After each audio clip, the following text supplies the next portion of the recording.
Welcome to episode 12 of How to CE5, where over the course of 21 episodes we are covering 21 basic things for you to do so that you can be a great CE5 ambassador and make contact with ETs.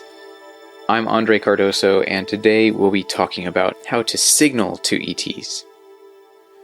So, a main aspect of the CE5 initiative is that we as human beings come together to initiate contact with intelligent extraterrestrial biological entities who are from other star systems, who have traveled to Earth from very far away. So the question arises, how do we signal to the ETs to get them to come and meet us? How do we do that initiation? We've gone over some aspects of that in previous episodes. If you haven't heard any of those, go back to the older episodes and listen to things like how to meditate, how to do coherent thought sequencing, and how that all applies. In this episode, I want to just go over what are the few simple ways that we can signal to extraterrestrials to initiate the contact and then to continue the contact going forward.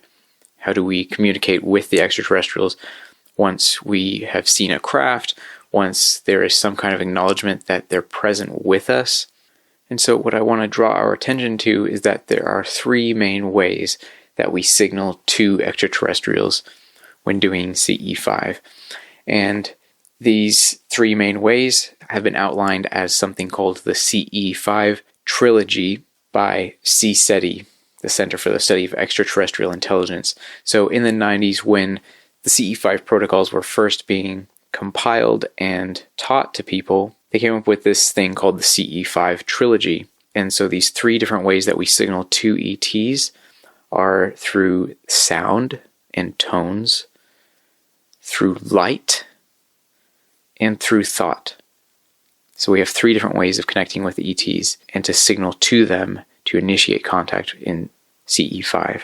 There is sound, there is light, and there is thought. So in the first one, we signal with sound and tones. There are a couple of different ways that we do this, but the main reference that we have for using sound and tones to communicate with the ETs and to signal to them as kind of a beacon. So CSETI got a hold of some tones that appear to be of extraterrestrial origin that were recorded in crop circles by the crop circle researcher named Colin Andrews. They also have some electronic sounding tones that were recorded at Mount Shasta during a CE5 training that was being put on by CSETI. And so how these tones have been reused in the context of CE5 is that we have these audio recordings and we can play them and broadcast them out to the extraterrestrials. And our understanding is that they have technologies that can pick up on those tones, and they can be used kind of as a beacon signal, as a honing mechanism that they can hone into our location by going to where these tones are coming from, where we're broadcasting them from. They can be broadcast by radio waves, and we can broadcast those by using some kind of radio wave transmitting device. We can use a high-range walkie-talkie, which can go out over a long distance, or any other kind of radio transceiver that can transmit over long distances. And we can also use our own thought to assist in the transmission of these electronic tones out to the extraterrestrials. So typically, how we'll use these tones is that we'll play them at the beginning or as the group is gathering before we start our fieldwork session doing CE5. So as we're setting up, or just after we all sit down, we'll just play the tones for a while and we'll transmit them through some kind of radio transmitter. And also we'll connect with them on a consciousness level and transmit in consciousness these tones out through the field of consciousness out infinitely into deep space. When we do that in consciousness, we focus on our awareness of the tones and see those tones being transmitted out into deep space. So those tones that I mentioned, they're available on the CE5 Contact app that you'll be able to download and play at any time that you like. The second aspect of the CE5 trilogy is signaling with light. And this can be done with high-powered laser pointers, where we point laser out into the night sky going up. We can also signal using any other kind of light that we have with us. So it can be a flashlight. If you're trying to go really deep out, really far away, they have made high-powered flashlights or torches that shine really bright. And this is what they used in CSETI before the high-powered green and blue laser pointers were commercially available.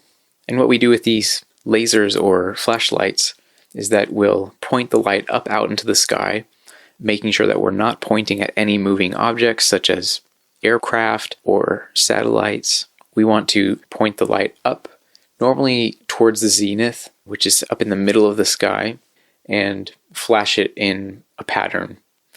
Oftentimes the ETs will respond to this light directly. So if we say flash the light 3 times, flash on, flash on, flash on, sometimes there will be a craft that comes and appears right nearby, maybe right in the same vicinity in the sky where we're flashing our light, and it will flash us back. Flash on, flash on, flash on.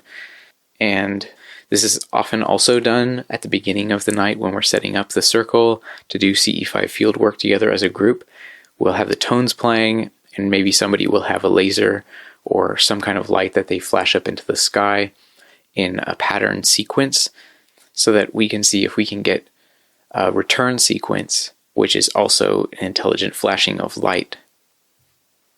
So the last aspect of the CE5 trilogy is, of course, signaling with thought.